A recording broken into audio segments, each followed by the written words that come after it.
জিব্রাইলের জানটা যখন বাইর করতে যায়, জিবরিল আমিন কান্না জুড়ে দেয়, ডাকতে বলে আজরাইল, আমার মাবুদের হুকুম তালিম করতে যাইয়া আসমান জমিনের মধ্যে কত ঘোরাঘুরি করলাম, আমি জিবরিল কত নবীদের কাছে আমি ওহী নিয়ে নাজিল করলাম, এর দুনিয়ার মধ্যে আমারও চলে যেতে হবে। এর আজরাইল যখন জিবরিল আলাইহিস সালামের জানটা যখন ধরবে, জিবরিল এত জোরে একটা চিৎকার মারবে, ডাক দিয়ে বলবে আজরাইল, আরে মৃত্যু যন্ত্রণা এত কঠিন আমি আগে জানতাম না। আমি জিবরিল, আরে জানটা আস্তে আস্তে ধরো, রুহটা আমার আস্তে আস্তে লয়ে যাও। আজরাইল বলবে হুজুর, আমি হুকুমের গোড়ার মারবে মৃত্যুর যন্ত্রণা। জিবরিল আমিন এত জোরে একটা চিৎকার মারবে, জিবরিলের আওয়াজ যদি দুনিয়ার মানুষ যদি জিন্দা থাকতো, দুনিয়ার মানুষগুলো হাটপেল করে মারা যেত। জানটা নিয়ে চলে যাবে আমার আল্লাহর দরবারে, ডাকতে বলবে আমার আল্লাহ, আজরাইল খবর কি? বলে আল্লাহ, জিবরিল এত কান্নাকাটি করলো, অনেক করুণায় বিনয় করলো, ওনার কান্না আমাকে মায়া জড়াইতে পারে নাই। আপনার হুকুম আমি তালিম করেছি আর তার রুহটা আমি বাইর করে এনেছি গো আমার আল্লাহ, এই নেন আমি জিবরিল আমিনের রুহ খানা। আমার আল্লাহ ডাকতে বলবে আজরাইল, এখন কে কে জিন্দা আছে বলো? আমার জিবরিল আজরাইল আলাইহিস সালাম বলবে মালিক, এখন আছি আমি আজরাইল, আছে ইসরাফিল, আছে বাজানে মিকাইল। আমার আল্লাহ বলবে যাও, চলে যাও, ওই মিকাইলের জানটা নিয়ে আসো, কার দরকার নাই। আল্লাহু আকবার বলো।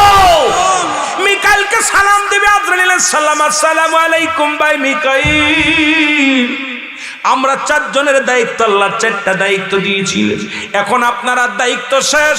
আপনার রুহটা বাইর করার জন্য, আপনার রুহটা কবজ করার জন্য আল্লাহ তাআলা আমাকে হুকুম দিছে, আর দেরি হবে না। মিকাইল বলবে আজরাইল, একটু দেরি করো, একটু সময় দাও, আমার একটু সময় দাও। সারা জীবন আমি আল্লাহর হুকুমে পৃথিবীর মধ্যে বৃষ্টি বর্ষণ করেছি, এই বৃষ্টির দায়িত্ব দিয়েছিলেন আমার আল্লাহ। আমি মিকাইল যখন হুকুম, আমার আল্লাহ যখন হুকুম দিত, আমি মিকাইল মানুষকে বৃষ্টি দিয়া রহমত দিয়া ঠান্ডা করে দিতাম। জমিনে ফসল হতো, মানুষ কত আল্লাহর প্রশংসা করত, আল্লাহর গুণগান গাইতো, প্রশংসা করত, রিজিকের ফয়সালা হয়ে যেত। আমি আজকে মিকাইল একটু দেরি করতে চাই, এরে আসতে দার। আজরাইল বলবে হুজুর আর টাইম নাই, টাইম নাই। এ মুসলমান শুনে নাও, মিকাইলের রুহটা যখন ধরবে, মিকাইল এত জোরে একটা চিৎকার মারবে, হযরত মিকাইল এত জোরে একটা চিৎকার মারবে, হে মুসলমান, মাশরিক থেকে মাগরিব পর্যন্ত এই আওয়াজ পৌঁছে যাবে। দুনিয়ার মানুষ যদি জিন্দা থাকতো, মানুষ হাটপেল করে মারা যেত, একটা চিৎকার মেরে বলবে আজরাইল। আল্লাহ বলে বান্দারে,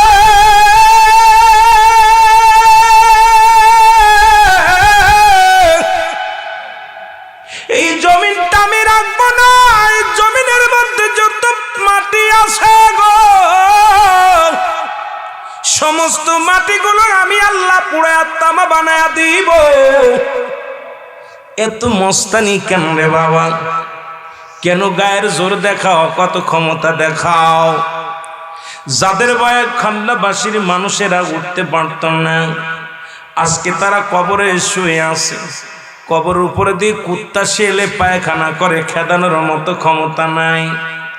যারা এই এলাকার মধ্যে মস্তান ছিল, যাদের দাপটে এলাকার মানুষ থরথর করে কাঁপত, আজকে তাদের কবর উপরে দিয়ে গরু ছাগলে ঘাস খায়, কবর থেকে খেদানোর মতো ক্ষমতা আল্লাহ দেয় নাই। এর কত রাজা, কত বাদশা পৃথিবীর মধ্যে আসলো, আবার চলে গেল। কেউ চিরদিন থাকবে না, থাকা সম্ভব নয়। কেন এত বাড়াবাড়ি করো, কেন এত মস্তানি করো রে মন? আমার আল্লাহ কয় বান্দারে, এই জমিনটা আমি রাখবো না, এই জমিনের মধ্যে যত মাটি আছে সব মাটিগুলো পুড়ে বানাবো তামা। এই জমিনের যা কিছু আছে পুড়ে হয়ে যাবে তামা। এর কুল্লু মান আলাইহা ফান, জোরে জোরে চিল্লা বলা যাবে না আল্লাহু আকবার। আল্লাহ কয় বান্দারে পৃথিবীর মধ্যে 3 ভাগ পানি, 1 ভাগ হলো মাটি। এই জমিনের মাটিগুলো সব পুরো তামা হয়ে যাবে গো। এই জমিনের কোনো মাটিগুলো থাকবে না, এই মাটিগুলো পুড়ে হয়ে যাবে তামা। জমিনের মধ্যে যত পানি আছে সমস্ত পানিগুলো পুড়ে হয়ে যাবে ছাই। যেদিন কিচ্ছু বলতে কিচ্ছু থাকবে না, সেদিন থাকবে শুধু আমার আল্লাহ। ও বাজানেরা শুনে নাও, একদিন দুনিয়ার সব কিছু ছেড়ে চলে যেতে হবে। থাকার জায়গা না, থাকবো না, থাকার সম্ভব নয়। আল্লাহ আল্লাহ, কোন দিন যেন কবরের ডাক এসে যাবে রে, কোন দিন যেন চিরঘুম ঘুমায়া যাব গো আমার আল্লাহ। সাদের বাড়ি, সাদের ঘর, সংসার সব কিছু ফেলে তুই চলে যাব। আরে পৃথিবীর মধ্যে যত সম্পদ গল্লাম, এই সম্পদ খাবে লোকে, মানুষের দেহ খাবে পোকে। আপনি বাড়ি গাড়ি করলেন, দুনিয়ার মধ্যে সুদ খান, ঘুষ খান, চীনা ব্যভিচার, অন্যায় করেন। এই দুনিয়ার যত পাপ করবেন, একটা পাপের ভাগ আপনার ছেলে নিবে না, একটা পাপের ভাগ আপনার বিবি নিবে না, একটা পাপের ভাগ আপনার ভাই নিবে না, কিন্তু সম্পদের ভাগ ঠিকই নিবে রে মুসলমান। বলবে আমার বাবার সম্পত্তি, আমার মায়ের সম্পত্তি, এটা আমার চাচার সম্পত্তি, এটা আমার দাদার সম্পত্তি। এই দুনিয়ার সম্পদ খাবে লোকে, আপনার দেহটা খাবে পোকে। এত মস্তানি কেন রে মুসলমান? এই দেহটা যেহেতু পোকে খেয়ে ফেলবে, এই দেহটাকে এমন ভাবে গড়তে হবে গো, এই দেহটা যেন কবরে পোকামাকড়ের খাবার না হয়। ইমানদারের দেহটার বড় দাম, ইমানদারের এই বডিটার বড় দাম, ইমানদারের রূহটার বড় দাম। আল্লাহ ওই মরণের আগে আমাদের ইমানদার বানায়া দিও, জোরে বলো আল্লাহু আকবার। মুসলমান শুনে নাও, নবী যে সালাম ফিরায় একদিন না, দুদিন নয়, কয়েকটা দিন নবী তার সাহাবীকে দেখতে পাইলেন না। নবী বলেন, সাহাবীরা রে, আমার আব্দুল্লাহ আনসারী কই, আমার আনসারী কই? সাহাবীরা বলে, হুজুর নিশ্চিত দুনিয়ার প্রেমে পড়ছে, নিশ্চিত দুনিয়ার কোনো ঝামেলার মধ্যে আছে। নবী বললেন, আমি খবর নাও, আমি নিজে খবর নিব। নবীজি চলে গেলেন আব্দুল্লাহ আনসারীর বাড়িতে, সালাম দেয় বাড়িতে, আসসালামু আলাইকুম আহলাল বাইত। ঘরের মধ্যে কো আসনি, ঘরের মধ্যে কো আসনি। ভিতর থেকে সালামের উত্তর আসলেন না, 3 বার সালাম দিলেন নবীজি। কয়বার? এরে মুসলমান, তুমি যে বাড়িতে যাবা, কোন মুসলমানের বাড়িতে গেলে আগে সালাম। যতক্ষণ পর্যন্ত সালামের জবাব না পাবা, ওই বাড়ির ভিতর প্রবেশের হুকুম তোমার হয় নাই। ওই বাড়ির ভিতরে প্রবেশ করতে আপনি পারবেন না। সুতরাং আমাদের এখন সালাম নাই, কালাম নাই, বাড়ির ভিতরে ঢুকে যায়, ঢুকার ইখতিয়ার তোমাকে কে দিল?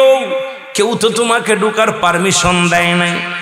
সালামের উত্তর যদি পাও, মনে করবা তুমি ঢুকার অনুমতি পাইছো। যদি সালামের উত্তর না পাও, সারাদিন তুমি দাঁড়ায় থাকো, না হলে ফিরে আসো। এটা হলো ইসলামের বিধান। কিন্তু আমাদের মুসলমান জাতি এত নিকৃষ্ট কেন হয়ে গেল রে মুসলমান? একটা বাড়িতে পর্দা নাই, একটা বাড়িতে ইসলামের কোনো বিধান মানা নাই। নামে নামে মুসলমান, নামে নামে মুসলমান। এই মুসলমান হইয়া আল্লাহর জান্নাত পাওয়া সম্ভব নয়। জোরে জোরে বলেন ঠিক কিনা? আল্লাহ নবী 3 বার সালাম দিলেন। কয়বার? 3 বার সালাম দিছে গো। নবীজি সালামের উত্তর পাইলেন না। রহমতের নবী, মাগফিরাতের নবী, নাজাতের নবী, আমার নবী ফিরে আসলেন। পিছন থেকে আব্দুল্লাহ আনসারী সালাম উত্তর দেয়, ওয়ালাইকুম আসসালাম ইয়া রাসূলুল্লাহ,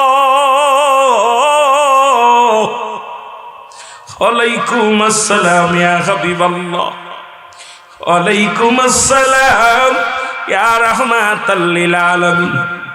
আল্লাহর নবী ডাক দিয়ে বলেন, আনসারী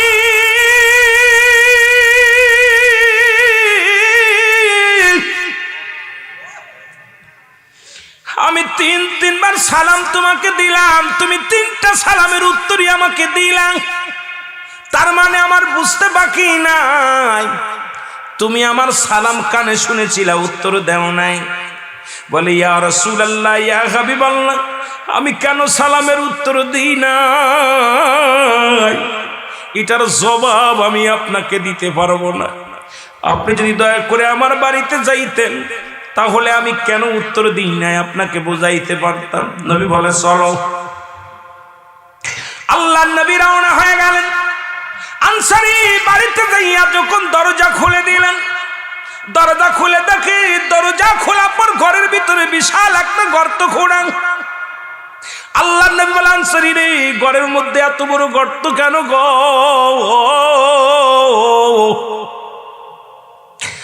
আনসারী বলে, ইয়া রাসূলুল্লাহ, ইয়া হাবিবাল্লাহ, আপনি যখন আমারে সালাম দিয়েছিলেন তখন আমি এই গর্তের মধ্যে উলঙ্গ অবস্থায় বসা ছিলাম, গায়ের মধ্যে কোনো কাপড় ছিল না, আমার পণ্যের মধ্যে কোনো কাপড় ছিল না নবী গো। এই কারণে আপনার সালামের জবাব আমি দিতে পারি নাই। আল্লাহর নবী বলে, আনসারী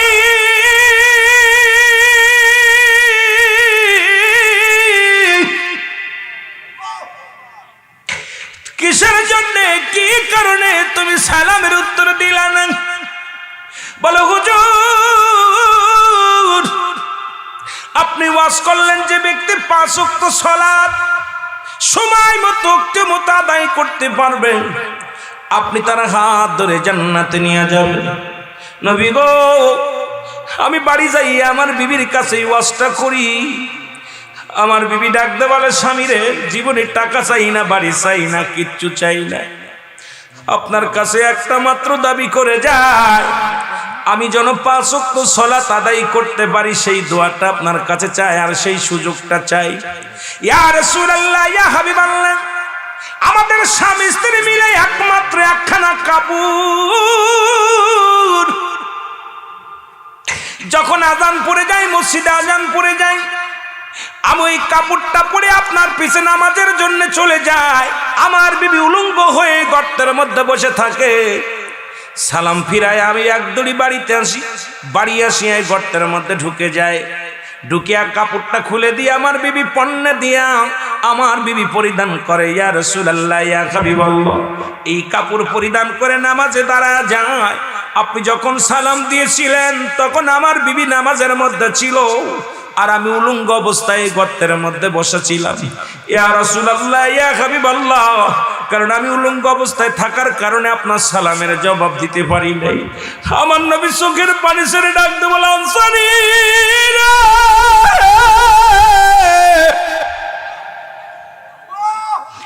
তুমি একটা কাপড়ে স্বামী স্ত্রী মিলিয়া দুজন নামাজ আদায় করো।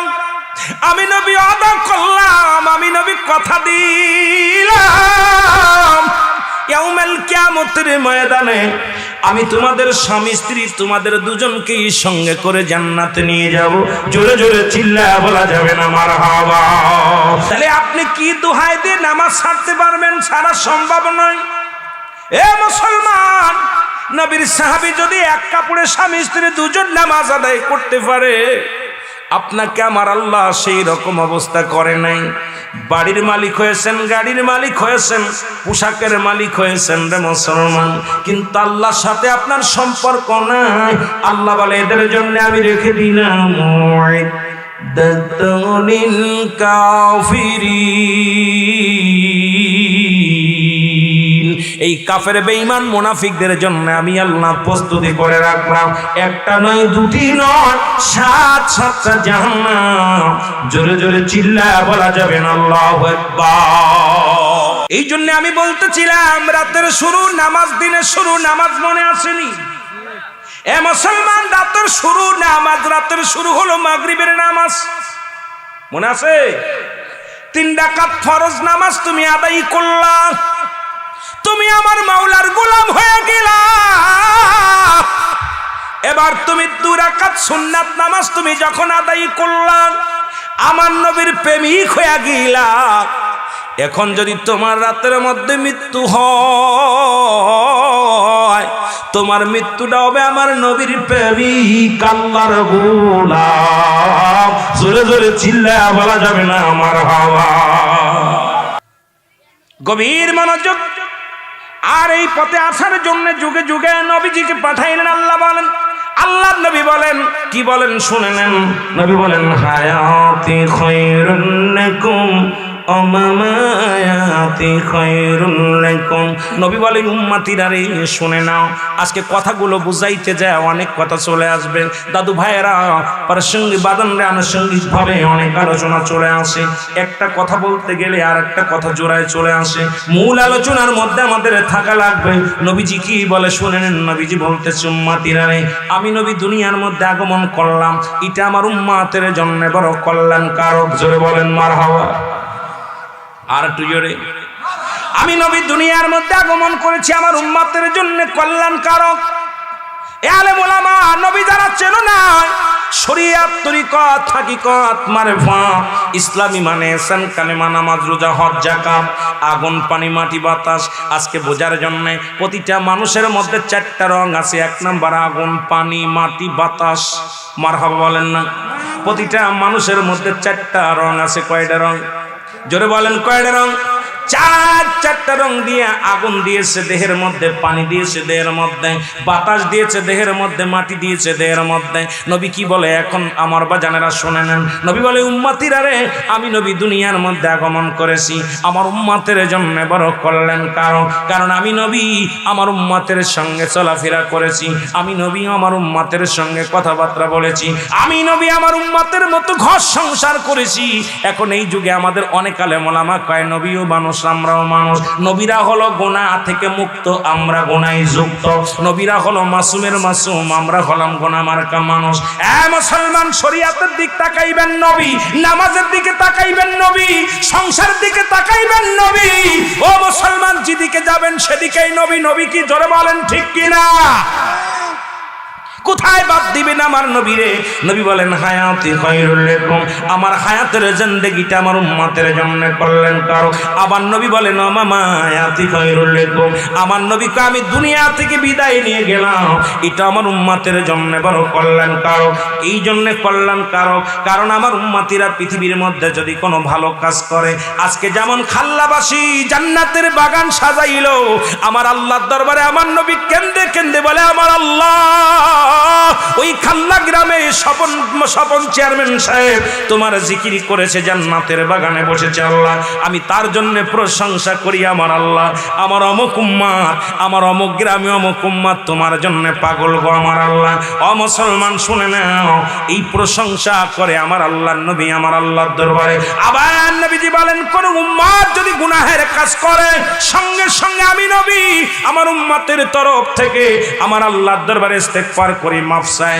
আমার আল্লাহ সে অন্যায় করেছে, আল্লাহ তুমি তারে মাফ করে দাও। পৃথিবীর মধ্যে অন্যায় করে ছেলে মাফ চায় বাবায়, অন্যায় করে গ্রামের ছেলে মাফ চায় চেয়ারম্যানের মেম্বার যাইয়া।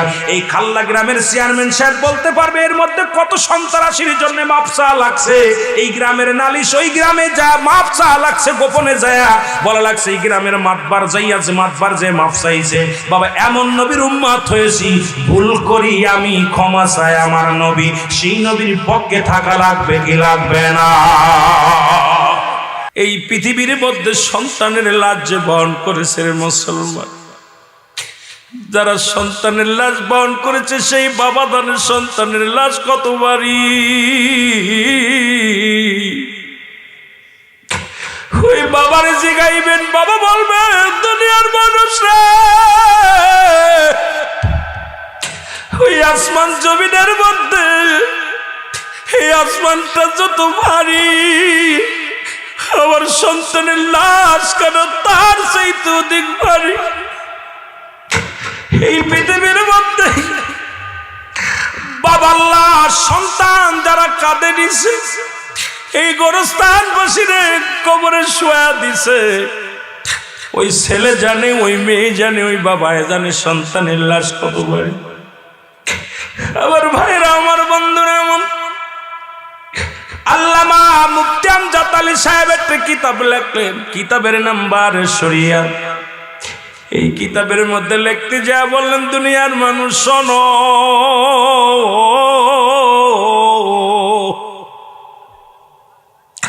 সবচাইতে আরামদায়ক মৃত্যু যেটা হয়, মুসলমান নামাজের মধ্যে মৃত্যু হয়, ঘুমের মধ্যে মৃত্যু হয়, খানা খাইতে যে মারা যায়, রোড অ্যাক্সিডেন্ট করে মারা যায়।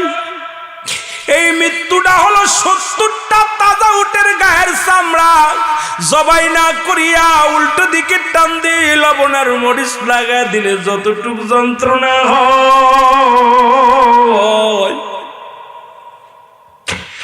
এর চাইতে 70 গুণ যন্ত্রণা হলো একটা সাধারণ মৃত্যুরে মুসলমান।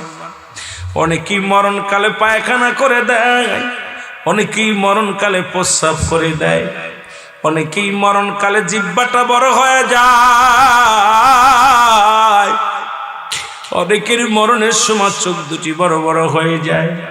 তাদের মৃত্যুটা কত কঠিন হয়, কত মানুষের দাপন করাইলা গো,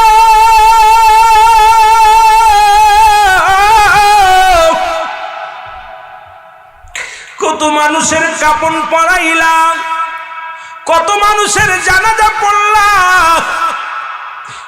যারা মায়েদের গোসল করাইলেন, এই গোসল করাতে যা দেখে মায়ের পায়খানা করে দিছে, প্রস্রাব করে দিছে, জিহ্বাখানা বাইর হয়ে গেছে। মুসলমান, এই মৃত্যুর পেয়ালা পান কর্তব্যের মধ্যে কোনো সন্দেহ নাই। এই সহজ মৃত্যু যদি এত কঠিন হয়, কঠিন মৃত্যুটা কত কঠিন হবে জোরে বলেন ঠিক কিনা? আল্লাহ কয় বান্দারে কিচ্ছু বলতে কিচ্ছু যেদিন থাকবে না সেদিন থাকবো শুধু আমি আল্লাহ, আর আমি থাকবো আমার নবীর ভালোবাসা নিয়ে। মারহাবা বলেন, আরো জোরে বলেন। কারণ এই পৃথিবীতে আমি আল্লাহ সব কিছুর মালিক, ইবাদতের মালিক আমি, পালন কর্তা আমি তোমাদের রব। দ্বিতীয় কোনো প্রভু নাই, আমার আল্লাহ প্রমাণ করে দেয়। আল্লাহ বলেন, আমার সাথে বলেন, বিসমিল্লাহির রহমানির রহিম। কুল হুয়াল্লাহু আহাদ, আল্লাহুস সামাদ, লাম ইয়ালিদ ওয়া লাম ইউলাদ ওয়ালাম ইয়াকুল লাহু কুফুয়ান আহাদ। আল্লাহ ডাকতে বলে, হাবিব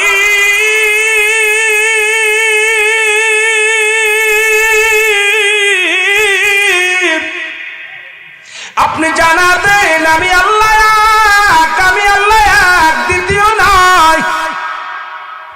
ইবাদত পাবে কে, গোলামি করব কার? জোরে বলা যাবে আর একটু জোরে। যারা চন্দ্রের কাছে সাহায্য চায়, প্রতিমার কাছে সাহায্য চায়, যারা অনেক খোদা বানায়া ইবাদত বন্দেগী করে, তাদেরকে আপনি জানা দেন আমি আল্লাহ এক, আমার কোনো দ্বিতীয় নাই, কারো জন্ম দিই নাই, পৃথিবীর মধ্যে কারো থেকে জন্ম নিই নাই, আসমান জমিনের মধ্যে আমার সমতুল্য মানুষ সমকক্ষ আর একটাও নাই। এই জন্য ইবাদত করব কার? জোরে বলেন কার? বন্দেগী করব কার? গোলামি করব কার? এই জমিনের মালিক কে? আসমানের মালিক কে? হায়াতের মালিক কে? রিজিকের মালিক কে? ও মুসলমান, মরণের মালিক কে? সব কিছুর মালিক আমার আল্লাহ। জোরে চিল্লায় বলেন আল্লাহু আকবার, আর একটু জোরে বলেন আল্লাহু আকবার। আল্লাহ কয় কারো জন্ম দেই নাই, কারো থেকে জন্ম নেই নাই। আর আমার সমতুল্য, আপনি চেয়ারম্যান তো চেয়ারম্যান, ইউনিয়নের চেয়ারম্যানের সমতুল্য আর কেউ আছে? পার্লামেন্টে অনেক মেম্বার আছে, এখন মেম্বার যদি আমি চেয়ারম্যান মেনে নিবেন? কথা কন। এখন চেয়ারম্যান তো চেয়ারম্যান, কথা কন ঠিক কি নেই? এমপি তো এমপি, মন্ত্রী তো মন্ত্রী। আল্লাহ কয় আমি এক, আমার কারো থেকে জন্ম নিই নাই, কারোর জন্ম দিই নাই। আর আমার সমতুল্য আমার সমকক্ষ কেউ নাই। সুতরাং ইবাদত বন্দেগী করব কার? দ্বিতীয়, ডানে বামে ঘোরার কোনো জায়গা, বামেও সাইড নাই, ডানেও সাইড নাই, সামনেও সাইড নাই, পিছনে সাইড নাই। গোলামি করব কার? মনে থাকবো, মনে থাকবো। একটু মহব্বতের সঙ্গে দুরূদ শরীফ পড়েন। আল্লাহুম্মা সাল্লি আলা নবিয়িনা শাফিয়িনা মাওলানা মুহাম্মদ। আল্লাহুম্মা সাল্লি আলা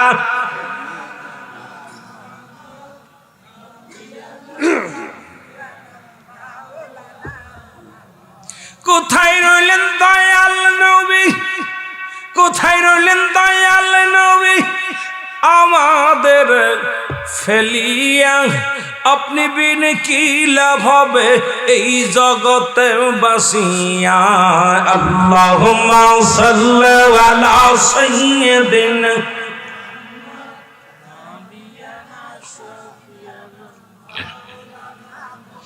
আদম যখন মাটি পানি, মর নবীজি খুদ রাসূল। মারহাবা বলেন। আহা, কোন নবীর উম্মত? আদম যখন মাটি পানি, মর নবীজি খুদ রাসূল।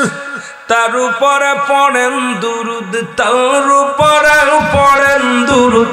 ফেরার আল্লাহ ফেরেশতা কুল। আল্লাহুম্মা সাল্লি আলা নবিয়িনা শাফিয়িনা। আরো জোরে বলেন আল্লাহুম্মা সাল্লি আলা।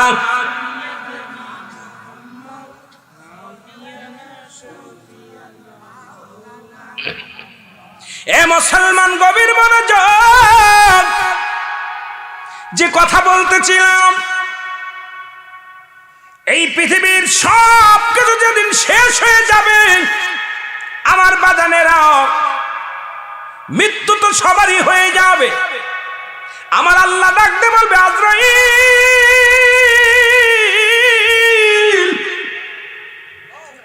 আর কজন জিন্দা আছে? আল্লাহ, পৃথিবীর সমস্ত কুল কায়নাত, আসমান জমিন যা কিছু ছিল সব কিছু আমি চূর্ণ বিচ্ছিন্ন করে দিছি।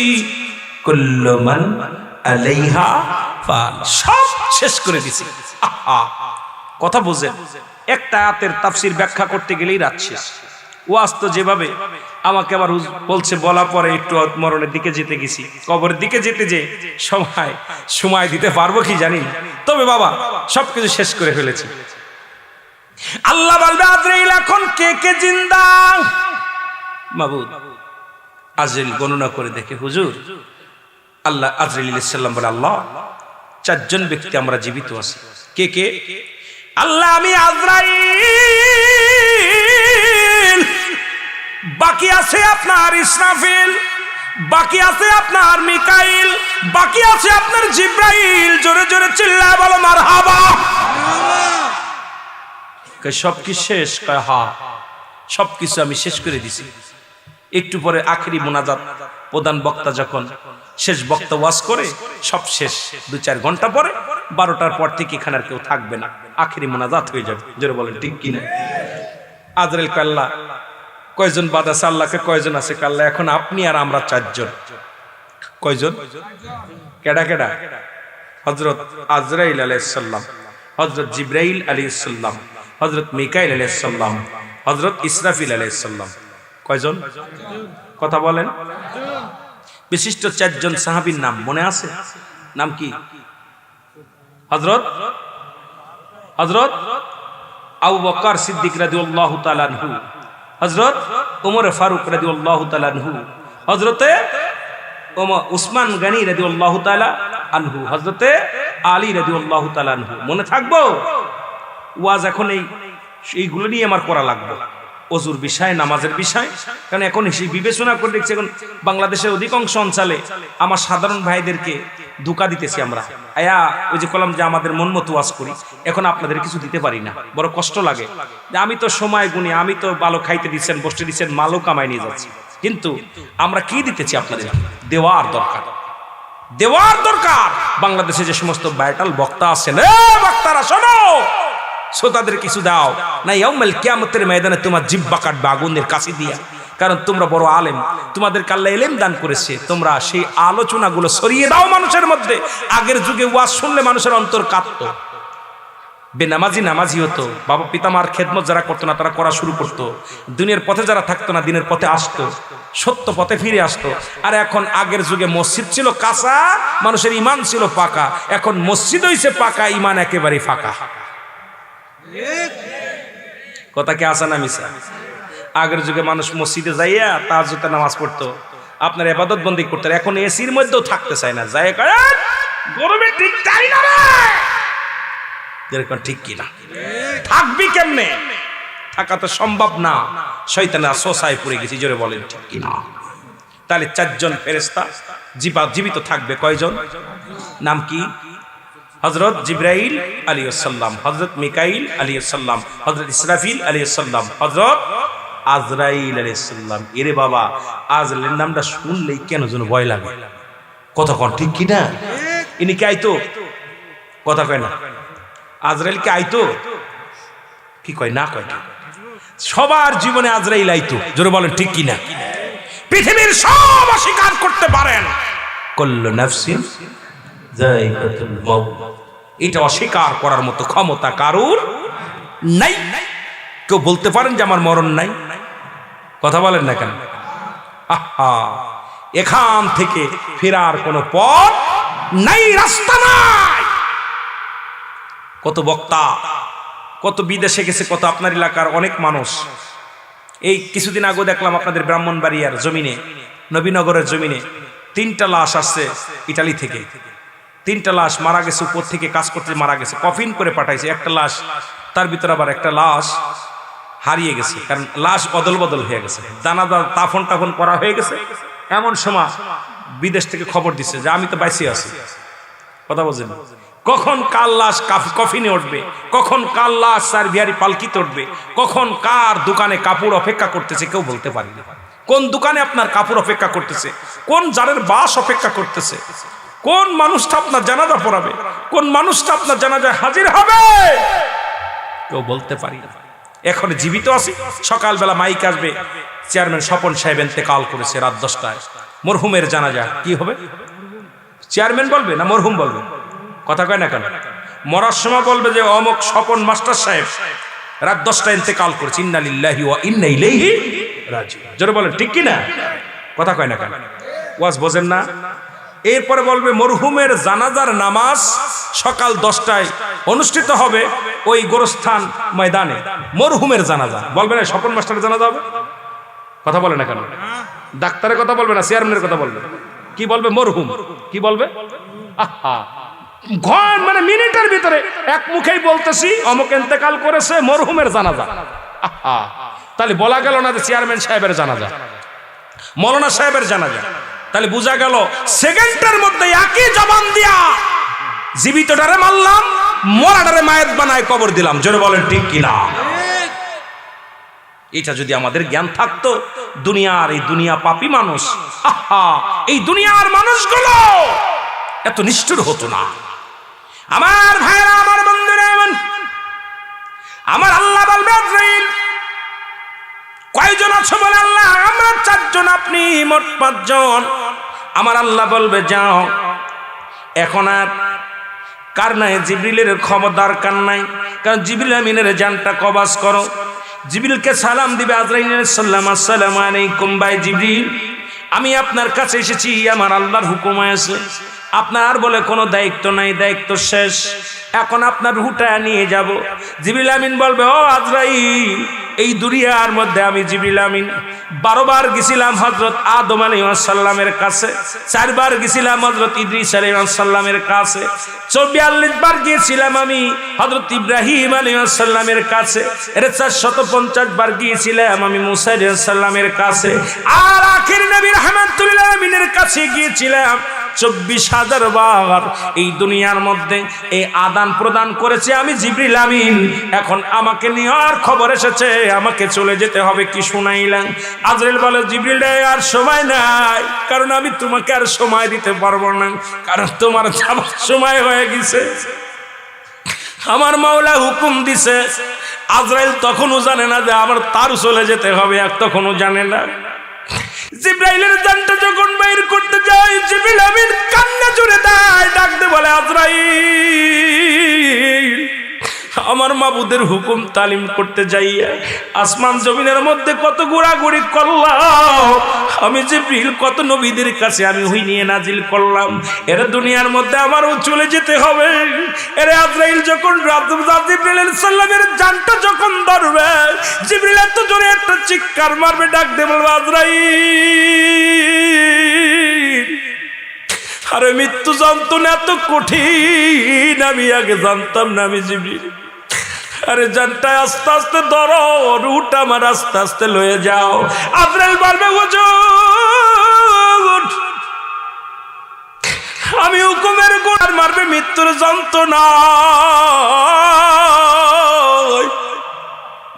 জিবরিল আমিন এত জোরে একটা চিৎকার মারবে, জিবরিলের আওয়াজ যদি দুনিয়ার মানুষ যদি জিন্দা থাকতো, দুনিয়ার মানুষগুলো হাটপেল করে মারা যেত। জানটা নিয়ে চলে যাবে আমার আল্লাহর দরবারে, ডাকতে বলবে, আমার আল্লাহ, আজরাইল খবর কি? বলে, আল্লাহ, জিবরিল এত কান্নাকাটি করলো, অনেক করুণায় বিনয় করলো, ওনার কান্না আমাকে মায়া জড়াইতে পারে নাই। আপনার হুকুম আমি তালিম করেছি, আর তার রুহটা আমি বাইর করে এনেছি গো আমার আল্লাহ, এই নেন আমি জিবরিল আমিনের রুহ খানা। আমার আল্লাহ ডাকতে বলবে, আজরাইল, এখন কে কে জিন্দা আছে বলো? আমার জিবরিল আজরাইল আলাইহিস সালাম বলবে, মালিক, এখন আছি আমি আজরাইল, আছে ইসরাফিল, আছে বাজার মিকাইল। আমার আল্লাহ বলবে, যাও, চলে যাও, ওই মিকাইলের জানটা নিয়ে আসো, কার দরকার নাই। আল্লাহু আকবার বলো। মিকাইলকে সালাম দিবে আজরাইল আলাইহিস সালাম, আসসালামু আলাইকুম ভাই মিকাইল, আমরা 4 জনের দায়িত্ব, আল্লাহ 4টা দায়িত্ব দিয়েছিলেন, এখন আপনার দায়িত্ব শেষ। আপনার রুহটা বাইর করার জন্য, আপনার রুহটা কবজ করার জন্য আল্লাহ তাআলা আমাকে হুকুম দিছে, আর দেরি হবে না। মিকাইল বলবে, আজরাইল, একটু দেরি করো, একটু সময় দাও, আমার একটু সময় দাও। সারা জীবন আমি আল্লাহর হুকুমে পৃথিবীর মধ্যে বৃষ্টি বর্ষণ করেছি, এই বৃষ্টির দায়িত্ব দিয়েছিল আমার আল্লাহ। আমি মিকাইল যখন হুকুম, আমার আল্লাহ যখন হুকুম দিত, আমি মিকাইল মানুষকে বৃষ্টি দিয়া, রহমত দিয়া ঠান্ডা করে দিতাম। জমিনে ফসল হতো, মানুষ কত আল্লাহর প্রশংসা করত, আল্লাহর গুণগান গাইতো, প্রশংসা করত, রিজিকের ফয়সালা হয়ে যেত। আমি আজকে মিকাইল একটু দেরি করতে চাই, এরে আসতে দাঁড়। আজরাইল বলবে, হুজুর, আর টাইম নাই, টাইম নাই। এ মুসলমান শুনে নাও, মিকাইলের রুহটা যখন ধরবে, মিকাইল এত জোরে একটা চিৎকার মারবে, হযরত মিকাইল এত জোরে একটা চিৎকার মারবে, হে মুসলমান, মাশরিক থেকে মাগরিব পর্যন্ত এই আওয়াজ পৌঁছে যাবে। দুনিয়ার মানুষ যদি জিন্দা থাকতো, মানুষ হাটপেল করে মারা যেত, একটা চিৎকার মেরে বলবে, আজরাইল, আরে মৃত্যু যন্ত্রণা এত কঠিন,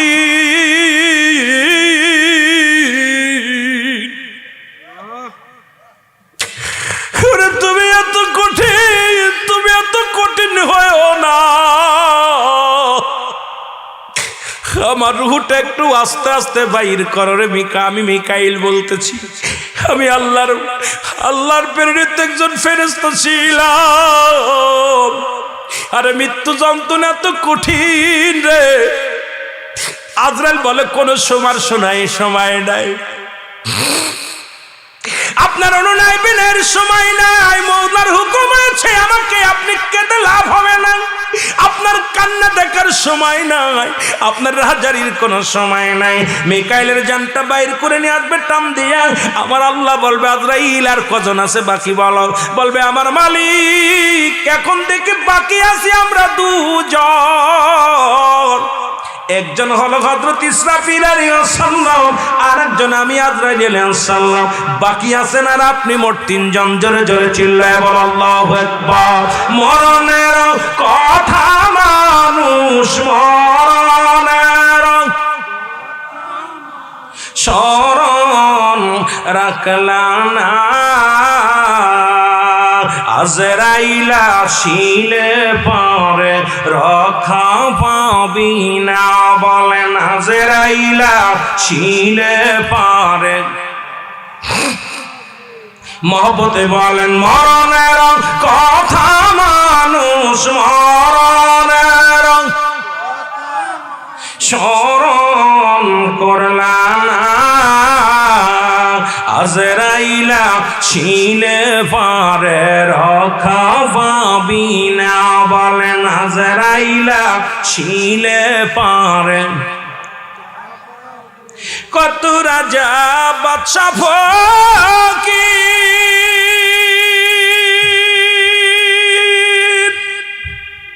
বিদায় নিল ধরা থেকে দেখছি, কত রাজা বাদশা ফকির বিদায় নিল ধরাতে দেখছি।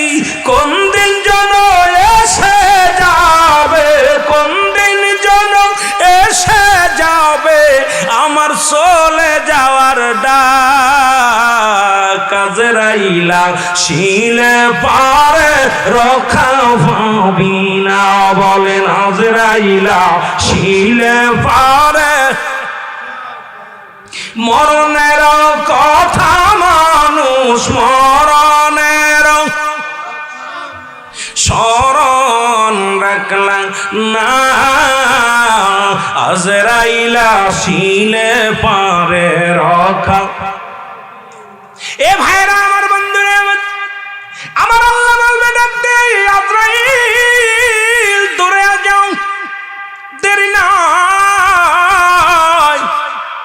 হযরত ইসরাফিল আলাইহিস সালামের রূহটা বাইর করে আনো, তবে সিংহাসন জমিনের মধ্যে না পড়ে, সিংহাটা তুমি রেখে দিবা সযত্নে আসমানের মধ্যে। এ মুসলমান শুনে নাও, ইসরাফিলকে সালাম দিবে আজরাইল, আসসালামু আলাইকুম। হে ইসরাফিল, আপনার যাওয়ার সময় হয়ে গেছে, আপনাকে সালাম দিছি, আমার আল্লাহ হুকুম দিছি আপনার রূহটা বাইর করার জন্য। ইসরাফিল বলবে আমার একটা সিংহা ফুটে সব দুনিয়া ছন্ন বিচ্ছিন্ন হয়ে গেছে, আমার আল্লাহ আমার এত বড় দায়িত্ব দিয়েছে। আমি যখন সিংহাটা ধরেছিলাম আসমান জমিন কাঁপন শুরু করেছিল, যখন আমি সিংহার মধ্যে একটা ফু দিলাম আসমান জমিনটা থরথর করে কেঁপে উঠে চূর্ণ বিচ্ছিন্ন হয়ে গেল, পাহাড়টা খসে পড়ল, জমিনটা চুরমার হয়ে গেল। এখন আমি রয়েছি, তুমি আমার কি বলতে চাও? বলে আপনার রূহটা দিতে হবে। আজরাইল বলবে আপনার রূহটা দিয়ে দেন। মিকাইল আলাইহিস সালাম, মুসলমান শুনে নাও, ইসরাফিল আলাইহিস সালামের রূহটা কবজ করার জন্য হাতটা বাড়াইবে। এবার হাতটা দিয়ে রূহটা যখন ধরবে, ইসরাফিল আলাইহিস সালাম একটা চিৎকার মেরে কাঁদবে, আজরাইল।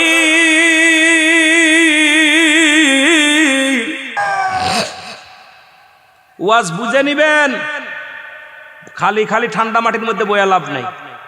এত কষ্ট করে আসছেন, কিছু নিয়ে যেতে হবে। নবীজি বলতেছেন, কথা বলে অন্যায় করে ছেলে মাপসায় বাবায়, অন্যায় করে গ্রামের ছেলে মাপসায় চেয়ারম্যান গোপনে যায়। ভাই যান, আপনার মিলে যান, আমি ওদের তরফ থেকে মাপ চাই। তা আমার নবী পৃথিবীর মধ্যে এমন নবীর উম্মত হয়েছি, ভুল করি আমি ক্ষমা চাই আমার নবী, সেই নবীর পক্ষে থাকার দরকার আছে কিনা? এরি আমার মনের জল্পনা কল্পনা, নবী যাব আমি সোনার মদিনায়, বলো যাব আমি। আওয়াজ হবে, আওয়াজ হবে, আওয়াজ। যুবকেরা, যুবক তো মাহফিলে নাই, যুবকরা যদি গানের প্যান্ডেল হতো, যদি বলতো হই হই কাণ্ড রই রই ব্যাপার, আসিতেছে এক ঝাঁক ডানা কাটা পরি নাচিবে কমলা সুন্দরী, একটারও ঠেলে ফেলানো যেত। সবগুলো চেয়ারম্যানরা কইতো স্যার স্যার ভাই বন্ধু আমরা টাকা দিব, খাতি দিব, সব দিব, আর এত সুন্দর বাগান মিলান মেলানো পরেও আমার পাগলের আসে না। এ যুবক, তুই যে বুড়া হয়ে মরবি এমন কোনো গ্যারান্টি নাই, দুনিয়া থেকে বিদায় নিয়ে যাবি। এরে আমার মনের জল্পনা কল্পনা, নবী যাব আমি সোনার মদিনায়, বলো যাব আমি। এরে যাব আমি সোনার মদিনায়, বলো যাব আমি। এরি আমার মনের জল্পনা কল্পনা, নবী যাব আমি সোনার। এর নবীজিকে ভালোবাসি, মনটাই আমার অনেক খুশি। নবীজিকে ভালোবাসি, মনটাই আমার অনেক খুশি। নবীজিকে ভালোবেসে তৃপ্তি মেটে না, বলো নবীজিকে ভালোবেসে তৃপ্তি মেটে না। না গো যাব আমি সোনা, আরো জোরে বলেন যাব আমি সোনা। এরে আমার মনের জল্পনা কল্পনা, নবী যাব আমি সোনা।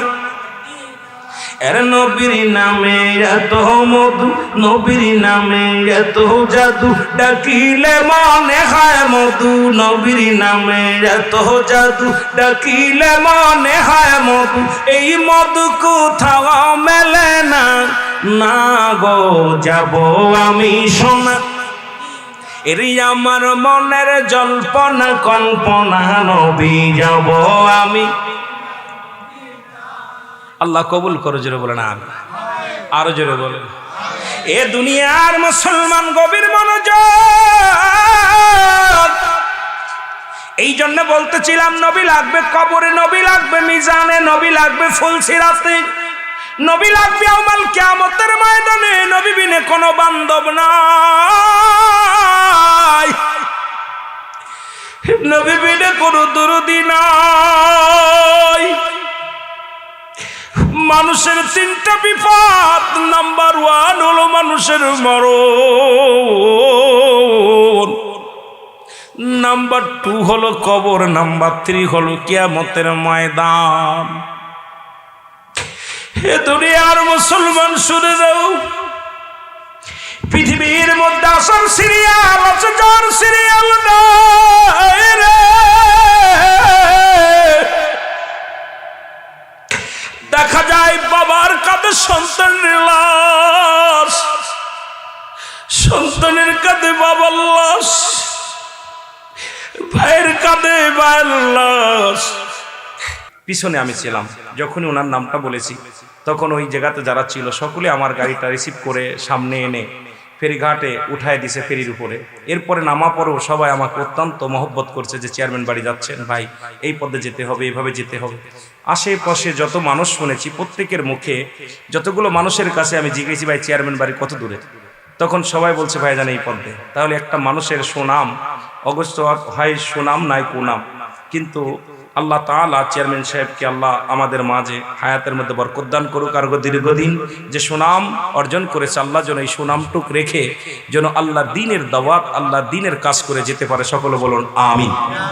আজকের মাহফিলের সম্মানিত আগত ওলামা ইকরাম, খাস করে আজকের মাহফিলের প্রধান বক্তা সানাউল্লাহ জামালি সাহেব, জামিল সাহেব, আজকের মাহফিলের অন্যান্য ওলামা ইকরাম, মসজিদের ইমাম সাহেব, মুসল্লিগণ, সামনের উপস্থিত আশেকান জাকিরান ধর্মপ্রাণ মুসলমান ভাই বন্ধুগণ, পর্দারের মা বোনেরা, আজকের মাহফিলে আমার আগে যিনি আলোচনা করলেন তাকেও মোবারকবাদ, ধন্যবাদ। অন্যান্য ওলামা ইকরাম সকলকে আবার সালাম জানাই, আসসালামু আলাইকুম ওয়া রাহমাতুল্লাহি ওয়া বারাকাতুহু। আল্লাহ তাআলা আপনাদেরকে সকলকেই ভালো রাখছে, ঠিক কিনা? আমি খাল্লার জমিনে প্রথম, আমাকে আপনারা দেখছেন হয়তো মোবাইলের মাধ্যমে, আপনাদের সরাসরি পরিচিত নয়। আপনারা, আমার বাড়ি মাগুরা জেলায় অনেক দূরে, আপনাদের বাড়ি এখানে। এক দেশের গালি এক দেশের বলি, আপনাদের ভাষার লগে মিল হবে না, চেয়ারের লগে মিল হবে না, কথার লগে মিল হবে না, বাসন ভঙ্গির সঙ্গে মিল হবে না। মহান আল্লাহ জান্নাতের বাগানে আসার মতো বসার মতো সুযোগ দান করলো। আপনারা খুশি না বেজার? জোরে বলেন খুশি না বেজার? যেহেতু মানুষের মৃত্যু হয় দুইটা টাইমে, একটা হলো রাতের বেলা, একটা হলো দিনের বেলা। দিন শুরু করেছি, শেষ করেছি, মৃত্যুবরণ করি নাই। রাত শুরু করে দিছি, এখনো 8টা পার হয়ে গেছে, এখনো মৃত্যুবরণ করি নাই। সেহেতু পৃথিবীতে কিয়ামত পর্যন্ত আর কোন নবী আসবে না, তবে 4 জন নবী এখনো জিন্দা আছে। মারহাবা বলেন, আরো জোরে বলেন। কয়জন নবী? পৃথিবীতে আর কিয়ামত পর্যন্ত কোন নবী আসবে না, 4 জন নবী জিন্দা। তাদের মধ্যে একজন, নামগুলো মুখস্থ করবেন। নাম্বার 1, যিনি দায়িত্বে আছেন পাহাড়ের দায়িত্বে। এই দুনিয়ার মধ্যে যত পাহাড় আছে, পৃথিবী যে একটা খুঁটি, এই খুঁটিটা যিনি পাহাড় ধরে রাখছে, পাহাড়ের দায়িত্ব দিয়েছেন আল্লাহ তাআলা, তার নাম হলো হযরত ইলিয়াস আলাইহিস সালাম। জোরে বলুন মারহাবা। নাম কি? আরো জোরে চিল্লায়ে বলেন, নাম কি? হযরত ইলিয়াস আলাইহিস সালাম। নাম্বার 2 হলো হযরত খিজির আলাইহিস সালাম, যিনি পানির দায়িত্বে আছেন। নাম্বার 3 হলো একজন জান্নাতের মধ্যে জীবিত আছেন, নাম হলো হযরত ইদ্রিস আলাইহিস সালাম। আর একজন নবী আমার নবীর উম্মত হয়ে আসবে, যার নাম হলো হযরত মারহাবা। নামটা তো মুখস্থ আছে অনেকের, জোরে বলেন নামটা কি? হযরত ঈসা আলাইহিস সালাম। আর একজন নবীর কথা উল্লেখ আছে কুরআনুল কারীম এবং আপনার একাধিক কিতাব দ্বারা, তবে উনি দুনিয়ার মধ্যে আসবে কি আসবে না জানি না, তবে এমন কোনো প্রমাণ আমরা পাই নাই। তার নাম হলো হযরত জাকারিয়া আলাইহিস সালাম, যাকে আল্লাহ উঠায় নিয়ে গেছে, যার মৃত্যু হয় নাই। নাম কি? জোরে বলেন নামটা কি? এই জন্য আপনার আমরা এখন উস্তাদ, যদিও আমি আপনাদের বয়সে কম, অনেকের নাতির বয়সী, অনেকের ভাইয়ের বয়সী, অনেকের আমার বন্ধু সুলভ আপনারা আছেন, মুরব্বী একরাম আছেন। আমি এখন আপনাদের মাঝে উস্তাদ, আপনারা ছাত্র। আমাদের থেকে কিছু নিতে হবে, যখন বসেছেন কিছু না কিছু নিতে চাই। জোরে বলেন ঠিক কিনা? তাহলে কিয়ামত পর্যন্ত কোনো নবী আর আসবে না, কিয়ামত পর্যন্ত তওবার দরজা খোলা, ঠিক কিনা? আমার সাথে তওবা করে আমরা আলোচনায় চলে যাব। সকলে খাস তওবা করবেন জীবনের গুনার কথা মনে করে, যেহেতু আজকের রাতটা শেষ হয়ে যেতে পারে। মাহফিল দিয়ে যদি গুনাহ মাফ না করাইতে পারি, মাহফিল দিয়ে যদি কিছু আমল না নিতে পারি, মাহফিল দিয়ে যদি আমরা কিছু ফায়দা লুটতে না পারি, মাহফিল দিয়ে যদি খালি খিচুড়ি খাইলাম আর চলে গেলাম, বক্তার এলোমেলো কথা বললো, বক্তার মুখের ভাষা, মুখের ইচ্ছা মতো আলোচনা করলো, বক্তা ইয়া বক্তা বক্তাকে গালি দিল। আজ বর্তমান তো ওয়াজের অবস্থা খুব কাহিল, কারণ নেটের জগতে গেলে দেখা যায় আজকে সুন্নি বক্তাকে কুকুরের মতো কামড় শুরু করেছে, আজকে বাতিলের বক্তার বাতিলদের বিরুদ্ধে শুরু করেছে। এখন আর ওয়াজের ময়দান, ওয়াজ নাই, একটা বিনোদন শুরু হয়ে গেছে, একটা নাট্যর মঞ্চে পরিণত হয়ে গেছে। কে কাকে গালি দিতে পারে, কে কার বিরোধিতা করতে পারে, এটার নাম গিবা, এটার নাম আলোচনা। মাহফিল নয়, কোরআন হাদিসের মাহফিল, ইজমা কিয়াসের মাহফিল। এই মাহফিল হবে সাবলিক ভাষা, যেখানে হবে নবীজির প্রেম ভালোবাসা, যে আলোচনায় আসলে চোখের পানি ছাড়তে হবে। এখন চোখের পানি ছাড়লেও দোষ, কিছু বক্তার সুর নাই, তারা বলতেছে সুরলা বক্তা কান্দাচ্ছে, এটার নাম ওয়াজ না। এটার নাম আসলে বড় দুঃখজনক যে ওয়াজের ময়দানটা যা শুরু হয়ে গেছে, আমার মন বলে গজব আমাদের মধ্যে শুরু হয়ে গেছে। আমরা সকলে একটু তওবা করি। আস্তাগফিরুল্লাহ রাব্বি মিন কুল্লি যামবি আতুবু ইলাইহি লা হাওলা ওয়ালা কুওয়াতা ইল্লা বিল্লাহিল আলিয়্যিল আযীম। লা ইলাহা ইল্লাল্লাহু মুহাম্মাদুর রাসূলুল্লাহ সাল্লাল্লাহু আলাইহি ওয়াসাল্লাম। আমার সাথে প্রার্থনা করে আমরা আলোচনায় চলে যাই। আমি পাপী অপরাধী, মওলা তোমার দয়া চাই বলেন।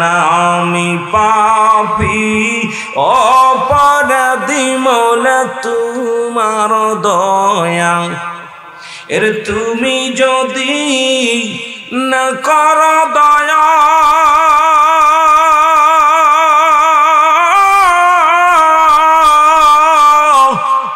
তোমার বান্দা বান্দির হবে কি উপায়? আমি পাপী অপরাধী, মওলা তোমার দয়া চাই বলেন। আমি পাপী অপরাধী, মওলা তোমার দয়া। এ দুনিয়ার মুসলমান